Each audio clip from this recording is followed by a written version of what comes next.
Hey everyone, Link here, and welcome back to Mega Man Legends, where last time we made our way into the Cardon Woods and fought our way past the pirates after doing some exploration of the last major portal on Kattelox Island. And we finally reached the first sub-gate, where we'll begin our investigation into the mysteries of this island and maybe find some parts to fix our ship in the meantime. Alright, we've been assigned this job by Amelia, so let's not disappoint. Let's get going into the Cardon Sub Gate.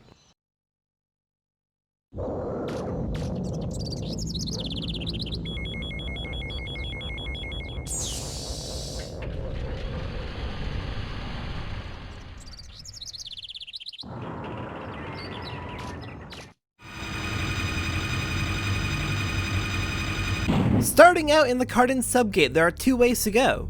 To the left is a large cliff that we cannot jump to the top of. To the right is something that looks very obviously important. We'll head off to the right soon, but first I want to show off a little trick. So clearly we're not supposed to be able to get onto that cliff. It's too high up for us to jump on. Clearly that is something for later. But if you get on top of the... oops. It's a little bit finicky because you do not have a lot of space to stand on, and, well, Mega Man doesn't have the tightest controls in the world. I was on there for a moment, but I wanted to micromanage my position and immediately messed it up. Speedrunners are far better at this because they have the muscle memory, but if you get on top of this and run and jump diagonally, thanks to the fact that you move faster moving diagonally, you can actually get up here really early, which allows you to check out some areas that we're not supposed to be in yet, which is very, very neat. We won't be checking that out because obviously we're not supposed to go this way yet, but I did want to show this off. It's a speedrunning trick I believe that is used mostly in the easy speedrun. It's been a while since I actually checked what the routes are, but I do know it's used in some of the speedruns to get access to certain areas early. Alright, let's get going to check out what this obvious thing is. Can you hear me, Mega Man?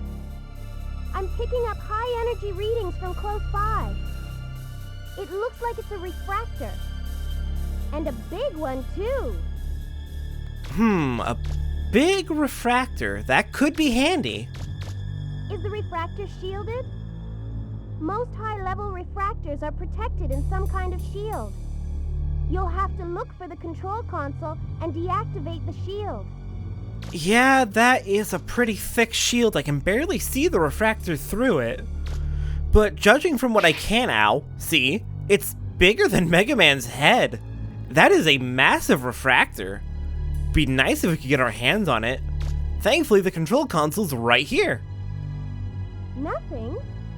It looks like the starter's missing. It's probably hidden somewhere nearby. You'll have to find it. Remember, there might be more than one starter key, too. Okay, well, I see 3 holes for what are probably the starter keys, so we're probably going to need to find 3 of them in this dungeon. So then, let's get our map filled out a little bit, and let's go exploring. Find those starter keys to get the refractor. Alright, starting off, we have 2 new enemies in this room. Well, 3 technically, but only 2 are visible right now. First off, on the floor below us is my worst nightmare. Like, actually, I have nightmares about the enemy that's on the ground. We can't see it right now, but we can hear it stomping around in the distance. The enemy down there is known as the Shoryukurusu. It's a little bit bigger than Mega Man. It's bipedal, looks kind of like a human, but it's a robot. Its main gimmick is it will see you, and it will charge at you, and it will charge at you, and it will charge at you, and it does not fucking let up, and it is not the most difficult enemy in the world, but it is really intimidating. I hate the Shoryukurusu. I believe there's 2 of them in this room. They're both on ground level, but if they happen to find a way up onto this ramp, which their AI is not designed for oh, I saw one of them. Their arm peeked out over there. But if they end up going up that ramp, they can get you while you're on that platform, and that could be annoying. Okay, You can tell I'm being very cautious. I am not a fan at all of the Shurukurusu. They are a source of many, many nightmares throughout my life. The next enemy over here is the Jocko Nest. It does nothing. It simply sits there. We can hit it with our powered buster and it goes boom. But when it dies, or when you just get close to it, it releases a ton of Jocko enemies, which are the mosquito things that popped out and died en masse. The Jockos will typically fly around to some vantage point in the room, and when you get close, they'll start dive bombing you to attack you. There's a hole in the wall. Is there anything inside? We got a Refractor shard. We got 2,300 Zenny. Nice. We got a door over here, but we're gonna leave it be for now. Alright, we're gonna need to deal with the Shurukurusu now. There's one. But the Jocko Nest. The Jocko Nest is actually one of the primary grinding strategies in this game. We don't fully have all the equipment to make use of it yet, but the Jocko Nest is how we're going to be making most of our money in grinding. So we're almost done with the kicking of the can, which is nice.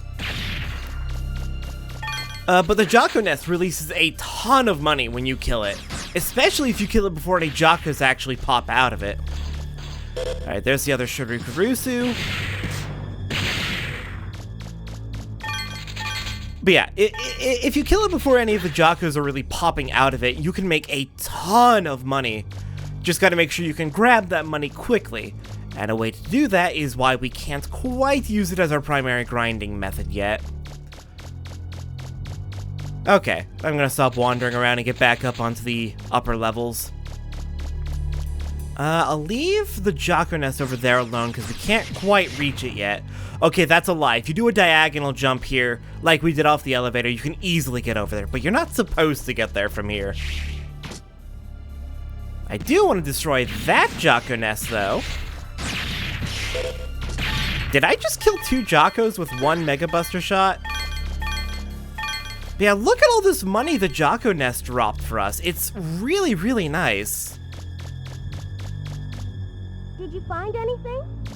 I'm picking up a faint signal. That must be the starter key.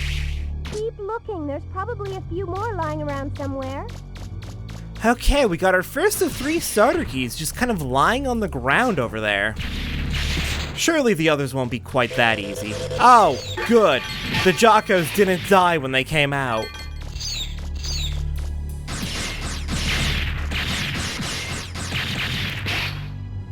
Okay. At least they were pretty easy to deal with. And now that we're up here, I think we're gonna head into this door.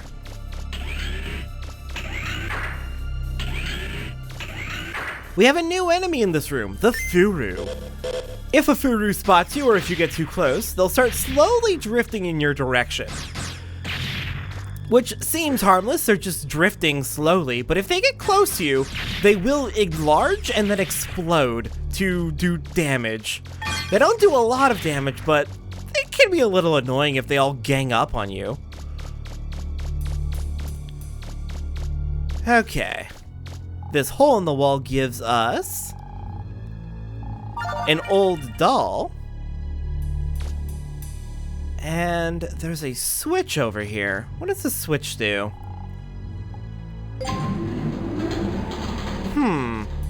It starts a conveyor belt. Interesting. Well, nothing to do with that for now. So I have some strong memories of this dungeon. This is one of my favorite dungeons from just anything I played as a kid. We got a grenade kit. But yeah, this dungeon I have very strong memories of it. I have it almost completely memorized. No, I do have it completely memorized, down to the last square meter. Remember the first time you went on a dig, Mega Man? I wasn't used to being a spotter, and you ended up getting lost underground for 3 days. Remember? We were lucky that Gramps came to help us. I don't know what I would have done if he hadn't been there. Damn, Roll, that sucks. You just left us underground for 3 days? You didn't even think to get Gramps until 3 days? Poor Mega Man. Damn. I mentioned earlier in the game that I fully believe that Mega Man didn't know what roll actually looked like because I misheard a line at the start of the game. Dang, can't open the chest, it's rusted shut, but let's see where this conveyor goes. But yeah, I believed as a kid that Mega Man had never seen roll before. That he was just kind of lost underground. One day got a communication from her and it's like, let's get you out of there. I fully believe that that story was referring to that when I was little. Just because I was confused and I didn't understand what was happening because I didn't hear what was being said very well. I thought Ocean Tower was their first meeting. Alright, treasure chest is gonna head to the end, hit the compactor, and out comes a starter key. There's something there. It looks like some kind of compactor or something. There sure is, Roll. Did you find another starter? That's 2. Only 1 more to go. It's gotta be around here somewhere. Alright, this door over here heads back to the ground level of the main room. The door we saw earlier and said we're going to ignore it. We can still ignore it. It just goes back to the main room. But yeah, no, I was confused as a child. I misheard a line and totally thought that they were trying to get Mega Man out of the Ocean Tower for 3 days. Young me was a child.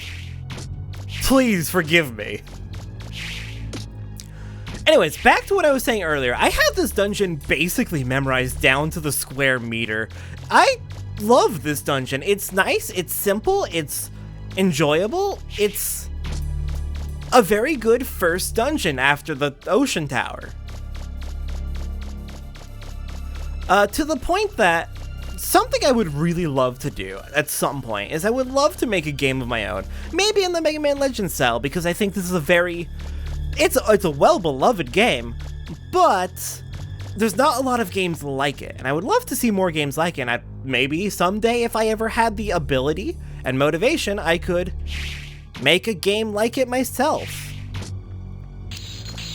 But I love this dungeon so much that when I was trying, emphasis on trying, to learn how to make 3D models, specifically 3D environments and levels, this was the level I replicated, and it honestly didn't take that long. It was like maybe 5-6 hours of work in Blender, and I got out a perfect replica of this entire dungeon, and it was really nice. It came out really well. Untextured, it's just the basic models of this level, and I'm not gonna share it or anything. It's literally, first attempt at learning how to make 3D environments in Blender, in very much a non-standard way. Alright, we got the spring set. That'll be useful when we bring it to roll. And you may recognize that we are in fact way up above the main room. We could literally just drop down and need to climb back up through there, which would be irritating, so we're not going to jump down. Doesn't look like there are any big Reaver bots here. Still, you better stay on your toes. Yeah, it's been pretty tame in here so far. There's a hole in the wall. Is there anything inside? We got an old bone. Neat. That's another one of those items whose usefulness isn't immediately apparent, but it will be useful. Alright, this room, seizure warning. There is flashing lights very much like the first dungeon. These things. It doesn't seem as bad as the Ocean Tower, but it is still an issue. To get through here, well, we can't break the energy converter things that power it. Instead, we can completely screw up trying to hit all 3 buttons. We gotta hit all 3 buttons and then run through.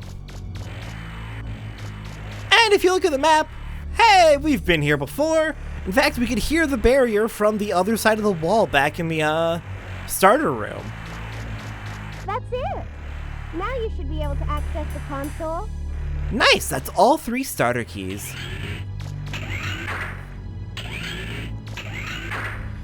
But yeah, I have very, very fond memories of this dungeon. It's nostalgia. A lot of it is nostalgia.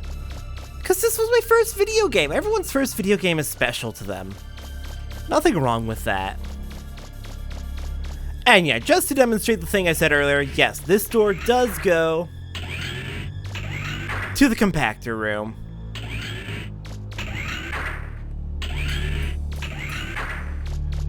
Alright, let's go ahead and get out of here. All the Reaver bots are dead, we've got the starter keys, let's go grab that Refractor and get back to roll.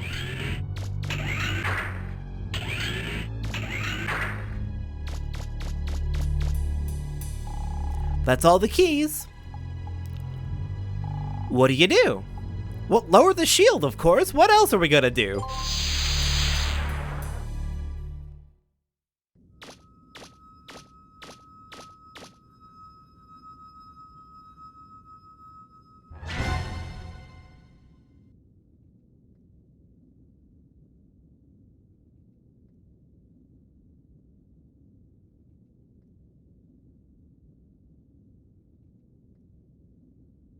Nothing's happening?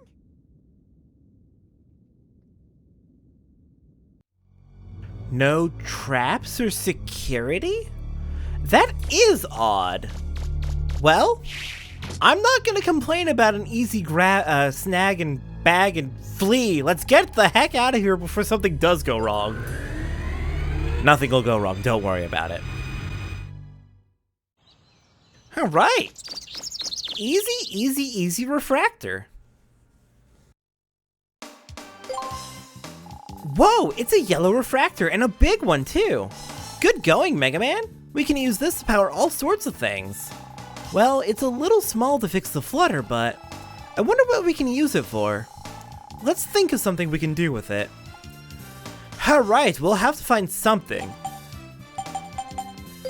Surely it'll help us make progress in our investigation, because we didn't really find much down there beyond the yellow Refractor and a few things for Roll to do item development with. The grenade kit was used to make the Grenade Arm Special Weapon. This is another arm-mounted weapon. It shoots grenade bombs. If a bomb hits a wall, it'll bounce off, so be careful where you shoot it. The spring set was used to make the jump springs. Mega Man, I came up with something interesting this time. Springs that'll increase your jumping power. Now you'll be able to get to all sorts of places you weren't able to get to before. Be sure you put them on, okay? Nice, we didn't get much, but what we did get is very useful. Alright, we're gonna go ahead and change over to that grenade arm because we're going to be using it. And let's go talk to Data, make sure we are fully healed. And let's get out of here. Now, as eager as I am to toss on these jump springs and head back underground to check out what we can, now that we can jump twice as high, and also check out our new grenade arm special weapon. Unfortunately, that is going to have to wait for next time. Next time on Mega Man Legends. You remember there's a cliff to our left in the Cardon Sub Gate? We're gonna go explore everything beyond that now that we have the jump springs and can jump over everything. We are all powerful now. I'll see everyone next time.